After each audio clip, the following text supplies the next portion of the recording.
Welcome to the deep dive. Today, we're digging into some really unique source material. It presents this, well, almost mythical view of the Rothschild family. Yeah, it's quite a narrative. The core idea we're exploring, based on these texts, is the Rothschilds as the treasurers of the game. They're framed as successors to the Knights Templar, actually. And as the founders of what the sources call the modern financial penitentiary. Exactly. So our mission today is to unpack that symbolism, the alleged strategies. Basically, how these sources see them shaping the entire profane game. It's a deep dive into this specific interpretation, definitely. Looking at the symbols, the moves they supposedly made. Okay, so let's start at the beginning with Mayer Amschel Rothschild. The sources really emphasize one symbolic act. The name change. Right, from Bauer, which Bauer? apparently means farmer in German. Yeah. The sources link this to, like, harmony with Gaea, natural cycles. What a sort of natural order, yeah. To Rothschild, red shield. And that's huge in this interpretation. Adopting the red shield, which the sources describe as this red six-pointed star. Okay, they explicitly call it the profane sigil of the game and the 666 cipher.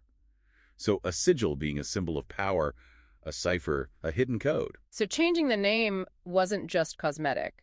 Not according to these sources, no. It was a declaration, an allegiance to this hidden knowledge, this profane lore, and the players who control this game, a rejection of the old ways. Wow, okay, so from that symbolic foundation, how did it expand? The five sons? Yes, the five sons. Mayer sent them out to 5 major European hubs. Frankfurt, Vienna, London. Naples and Paris. And again, the sources stress this wasn't just good business sense. They call it a sacred symbolic act, and they mention the number 5. Yeah, 5 being the sacred number of the pen. The pen seems to mean the enclosure, the system itself. So the sun's placement wasn't random. Not at all. The sources see them forming a literal 5-pointed star, a pentagram of financial control across Europe, the game board. Like high priest. Exactly the term used. The 5 high priests of the financial cipher, controlling wealth, controlling information flow within this realm, as they call it. Which leads us to maybe the most famous story, at least in these circles, Waterloo. Ah, the Waterloo Ruse. Nathan Rothschild in London. The sources frame this as something really significant, a terrestrial rehearsal for the Great Reset. A rehearsal? That's ominous. It implies a pattern, Okay. a smaller version of a future, bigger restructuring, and the sources lay out the ruse in 4 steps. Okay, what are they? Step 1, superior information. Nathan was a high-level watcher, meaning he had faster messengers, better intel, knew the battle's outcome before anyone else. Okay, so he knew Wellington won. Yes, but step 2, the lie. He deliberately spread the rumor that Napoleon had won, that the battle was lost for Britain. Creating panic. Exactly. Step 3, the rush. A financial panic on the London Stock Exchange.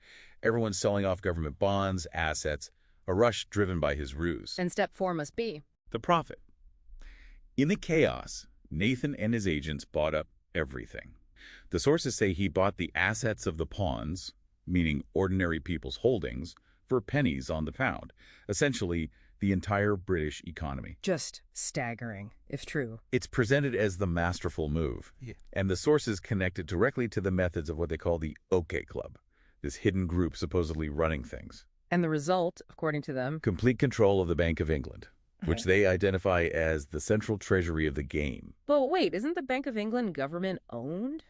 Well, that's where the sources draw another distinction, that official story. That's the exoteric truth, the one for the public, for the pawns. And the hidden truth? The esoteric one. According to this material, the esoteric truth is that the government itself is just a subsidiary, a friend. A subsidiary of what? Of the crown, which these sources define not as the monarchy, but as the inner council of the OK Club. So the government works for this secret council, and the bank is controlled by the Rothschilds, who, through moves like the Waterloo Ruse, became the official hereditary treasurers of the crown. Holding the purse strings. Of the entire penitentiary. Yeah. Their term for the whole system we live in. So wrapping this up, this deep dive based on these sources paints a really specific picture. The Rothschilds aren't just bankers, they're architects, masters of the symbolic game, building a financial penitentiary. It's a powerful, almost mythic narrative they construct. And it leaves you with a pretty provocative question, doesn't it? Which is? Well, if you follow the logic of these sources, if the Rothschilds really are the treasurers of the crown, and the crown is the inner circle of this OK Club, what does that actually imply about who or what is really in control within this penitentiary? And what other historical events might look different if you viewed them through this particular, very specific lens? Definitely a lot to think about there. A very different perspective offered by these sources. Thank you for joining us on this deep dive.